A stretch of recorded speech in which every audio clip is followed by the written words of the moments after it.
Hallihallöle, ich bin's, euer Blaster-Ingenieur. Und da gucket.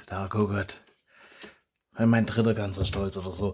Keine Ahnung, also, habe auf kurz zu zählen. Bin für vieles stolz, was ich so gemacht habe auf diesem Kanäle da hinten. Auf jeden Fall, für die Profis unter euch, ihr seht euch was dazukommen. Und das wollen wir heute mit Leben füllen, dass meine Wenigkeit sich dann als nächstes um das Programm kümmern kann. Weil, also, wenn ihr noch nicht wisst, für was gut ist, da kommen Tasten rein. So Dingerler da. Und die signalisieren. Und da oben kommt natürlich noch ein Dingerle nach. Und dann wird das da irgendwann mal abgeschnitten. Weil das hat er Gewicht. Das hat er Gewicht. Und, ja gut. Bin jetzt kein loses Hemmerle, aber es ist, mit ein bisschen weniger Gewicht wäre es auch okay. Vor allem, das dann nachher mir einen Schulterstupfen. Und das, ich glaube, das fände ich jetzt ein bisschen unangenehm. Aber nur ein bisschen. Ein kleines bisschen. Ein wenig halt. Und auf jeden Fall machen wir da heute so Tasterl rein. Weil dann kann ich mal gucken. Ich glaube, so Haarbrücke, das kaufe ich mir mal ganz pragmatisch fertig, dass ich es nicht selber entwerfen muss und Komponente aussuchen muss. Einfach, ich brauche es bloß einmal. Das wäre jetzt, wenn ich den Blaster in Serie produzieren wollte, dann hätte ich da Platine entwickeln und separates Mikrocontroller oder wie auch immer. Also, so eine extra Schaltung dafür. Bin mir noch nicht so sicher, ob wir überhaupt einen Mikrocontroller brauchen, aber irgendwas wie eine Haarbrücke brauchen wir oder halt eine Umkehrschaltung. Und da muss ich mal gucken, was ich da so fertig finde. Wie schon gesagt, also Zeit da die Komponente rauszusuchen und Datenblätter zu wälzen, ja, das macht auch bloß Spaß, wenn es Arbeitszeit ist. Wenn man auf Stunde bezahlt wird. Und weil, wie schon gesagt, ich muss das einmal. Und wenn ihr danach schreit und sagt, hey komm, Blaster-Ingenieur, wir wollen sehen, wie du Platine entwickelst, wir wollen da mal den Prozess sehen und alles, dann kann man dann schreibt der Kommentare, dann kann man da mal vielleicht eine extra Videoreihe dazu machen. Können wir das bei dem Blaster vielleicht auch machen, das ist jetzt, hätte ich schon Bock gehabt. Ich will das, hätte jetzt auch Bock, das ja fertig zu kriegen. Also das ist jetzt, ja, da schlagen zwei Herzen in meiner Brust. Also einerseits fertig kriege, andererseits was ganz Besonderes und eigens machen. Aber man kann ja beides machen. Das ist nacheinander. Zuerst fertig kriegen, gucken, dass das überhaupt passt.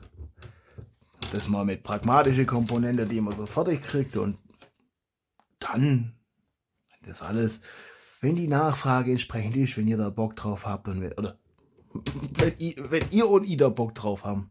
Also ich will da jetzt nicht unbedingt die Demokratie suggerieren. Also am Ende bin ich noch der ausführende Jockel. Also das ist was, muss da schon auch Lust drauf haben. Aber jetzt schwätzt man nicht weiter. Da haben wir jetzt auch die Käbele, das haben wir, glaubst doch das letzte Mal gemacht. Da geht alles zu dem hinter dem Taster ist ein Schalterle. Und das andere, Gott, dann da noch, das ist, ja, als Rechtshänder muss man das so bedienen. Wenn ich das mit links nehme, bevor man das Magazin rausgreifen will, zack, drauf drücke, dann kann der Schlitten zurück, dann nach unten ziehen. So ist die Idee. Und wenn man das neue Magazin reinsteckt, dann wieder drauf drücke, dann kann der Schlitten wieder vor. Also noch passiert das nicht, weil das Ding hat noch keine Logik. Also das macht einfach noch gar nichts. Das ist noch hochohmig. Da hängt's. Aber wir haben es letzte Mal durchpiepst. So sieht es jetzt aus. Und da kommt noch so Dinge da drauf, das einfach auf die Taste, das die Triggerler triggert.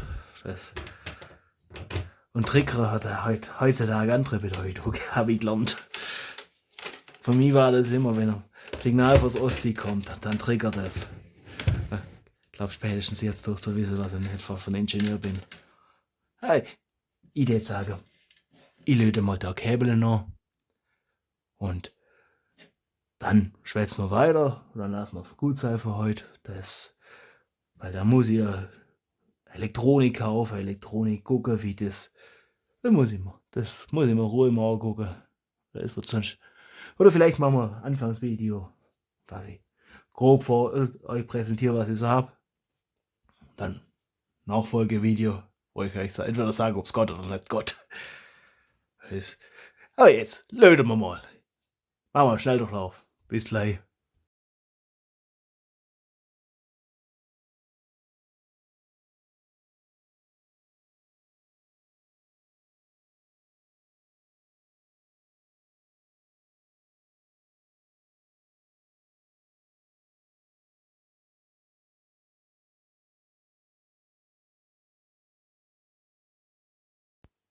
So, jetzt testen wir das doch einmal.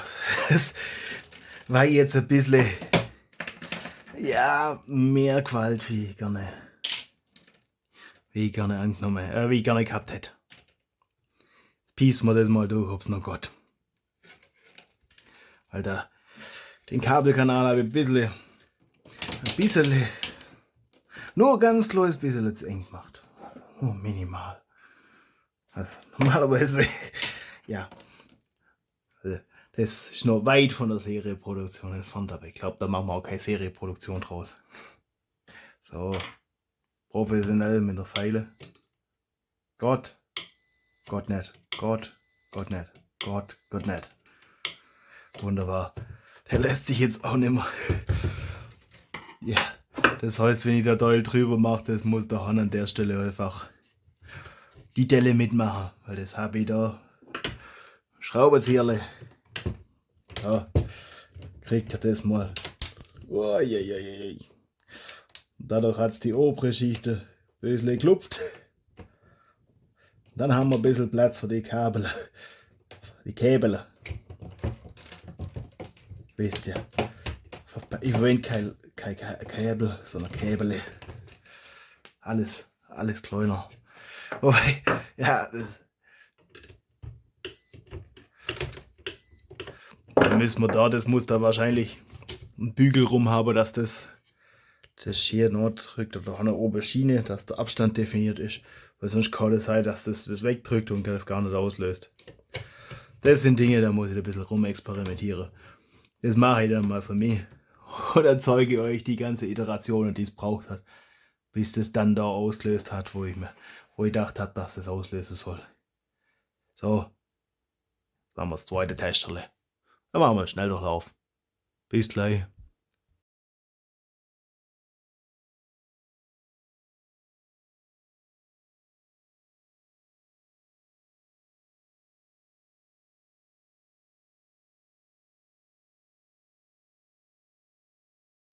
So, wollen wir nochmal das Messmittel Nummer 1 fragen, ob es noch geht. Messmittel Nummer 1, wir brauchen da Hilfe. Komm schon. Oh, immer fleißig zur Stelle. So lange bis die Batterie alle ist. Und ich kann. Machen wir schwarz zu schwarz.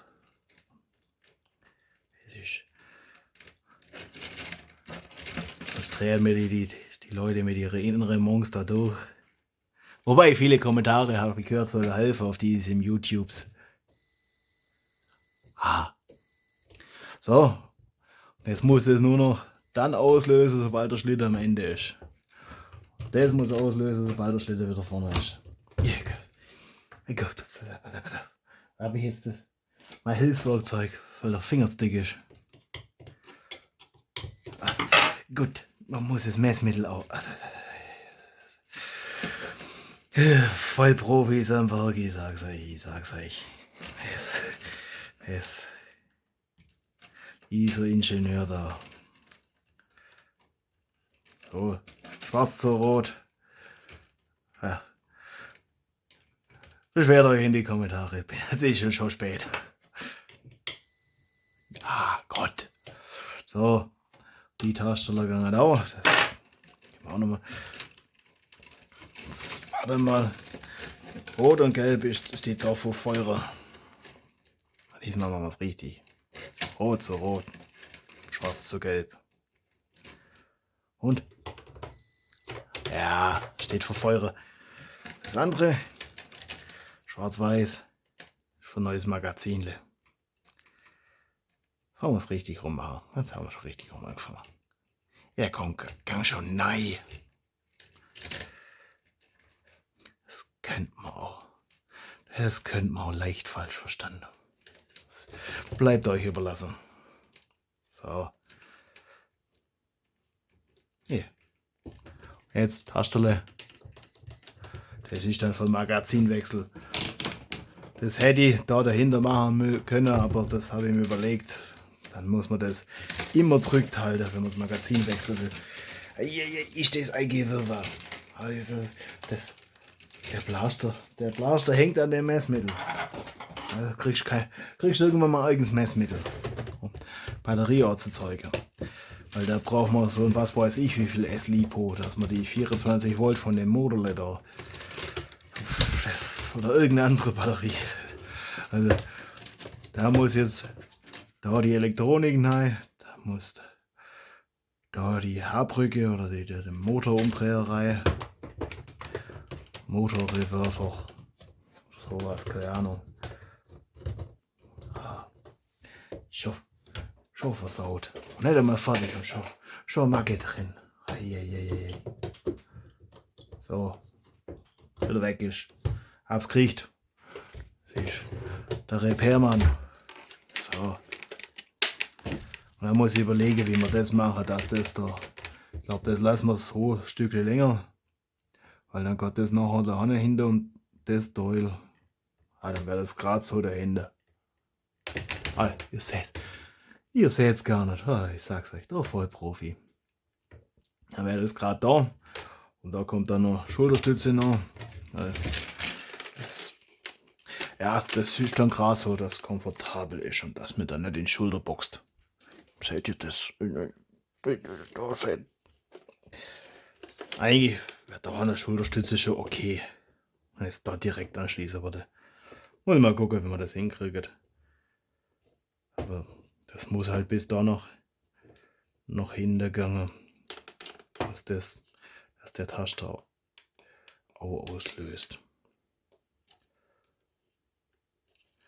Wobei, wenn man das da hinten macht.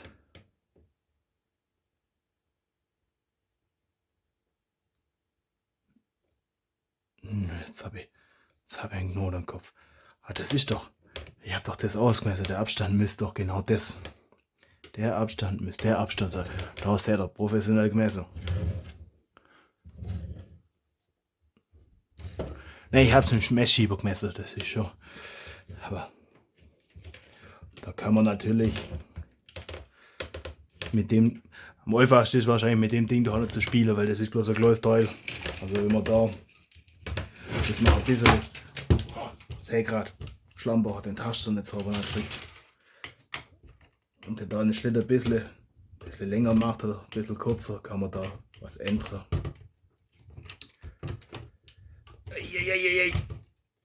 So, wird schon Wasser. So, und ihr dürft jetzt auf die nächste Tour gespannt sein. Weiß noch nicht, ich glaube als nächstes. Vielleicht stellt ihr euch die Elektroniker vor. Wobei, ihr könnt auch Elektroniker kaufen, entsprechend den Lipo kaufen. Und dann eigentlich gucken, dass man die Doll dafür gleich entworfen. Also da die Elektronik, dass man da mit so einem Schwung, so irgendwie so ein leichter Schwung nach oben kriegt. Dass da die Logik, da die Motorsteuerung, da der Lipo oder so. Oder was weiß ich, da der Lipo. Wobei, wie man es macht, ist scheiße, wenn das Ding hochgeht. Also, das sollte eigentlich weit weg sein. Aber ja, wir hoffen, dass die Firma, von der wir den Lipo kaufen, das ordentlich ingeniert hat und dass das nicht passiert. Aber man weiß ja nie. Aber da hoffen wir einfach aufs Beste und dann machen wir Lipo-Schutz noch irgendwo noch. Das sind halt alles Fächer, weil die Elektronik, weiß ich nicht, ich bin am Überlegen, ob man da Plexiglasdeckel oder sowas macht, wo man die Elektroniker noch sieht. Dann muss ich gucken, wie man das geschickt macht. Weil ich glaube, da kaufe ich fertige Boards. Sonst wird das ja wirklich nichts mehr. Also, dann machen wir da Steckanschlüsse, falls wir das dann doch mal ändern wollen. Da kommt da ein Steckanschluss, da ein Steckanschluss, das wird geschraubt. Dann haben wir eigentlich nur die Leistung, die dann von dem Lipo raus muss. Dann dürfte das eigentlich gewesen sein. Ich muss gucken, dass die Elektronik auch die 24 Volt verkraftet. Ich guck mir da mal was. Das machen wir dann bei unseren nächsten Videos für das Blasterli. Und dann wünsche ich euch viel Spaß beim Basteln. Euer Blasteringenieur.